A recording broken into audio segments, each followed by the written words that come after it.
की कहानियां आपने बहुत सी सुनी होंगी। हमने भी आपको ऐसे बहुत सारे किस्से सुनाए हैं। बहुत सारे कत्ल के मामले हर दिन सामने आते हैं।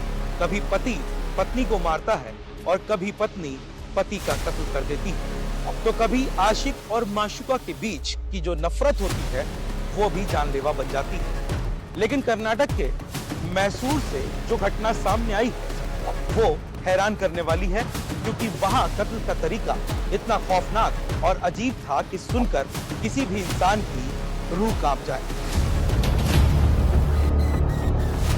सोचिए, कोई अपने प्यार को मनाने की आखिरी कोशिश में नाकाम हो जाए और फिर उसके मुंह में बम डालकर धमाका कर दे। जी हाँ, ये कोई फिल्मी सीन नहीं बल्कि सच्ची वारदात है जिसने पूरे मैसूर को दहला कर रख दिया। मैसूर से करीब 55 किलोमीटर दूर बायलूर में एक लॉज है। SJRS नाम के इस लॉज में 23 अगस्त को दो लोग चेक इन करते हैं। 28 साल का सिद्धे राजू और 22 साल की दर्शिता। 24 तारीख की दोपहर सिद्धे राजा खाना लेने के लिए हॉस्टल से बाहर जाता है और जब वो वापस लौट कर आता है तब लॉज के स्टाफ से कहता है कि उसके रूम का दरवाजा लॉक है और आवाज देने पर अंदर से उसकी पत्नी दर्शिता जवाब नहीं दे रही है, दरवाजा नहीं खोल रही। इसी के बाद मास्टर की लाई जाती है और उससे दरवाजा खोला जाता है। अंदर का मंजर यानी कि कमरे के अंदर का जो मंजर था वो इतना भयानक था कि बेड पर दर्शिता की लाश पड़ी थी।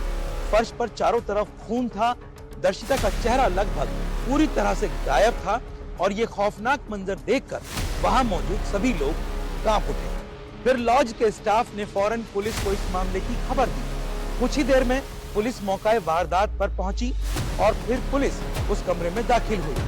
पुलिस वाले भी वहां का मंजर देखकर और खासकर लाश की हालत देखकर सोच में पड़ गए। जब पुलिस को पता चला कि लड़की के साथ वहां सिद्धे राजू के अलावा कोई और नहीं था तो पुलिस उससे पूछताछ का सिलसिला शुरू करती है और सिद्धे राजू पुलिस को बताता है कि दर्शिता अक्सर मोबाइल चार्जिंग पर लगाकर बात किया करती थी और शायद चार्जिंग के दौरान बात करते वक्त उसका मोबाइल फट गया, जिसकी वजह से दर्शिता की मौत हो गई। लेकिन जब पुलिस मामले की तफ्तीश करती है, कमरे की छानबीन और तलाशी करती है तो वहां से पुलिस को 2 मीटर लंबी तार और कुछ विस्फोटक मिलते हैं।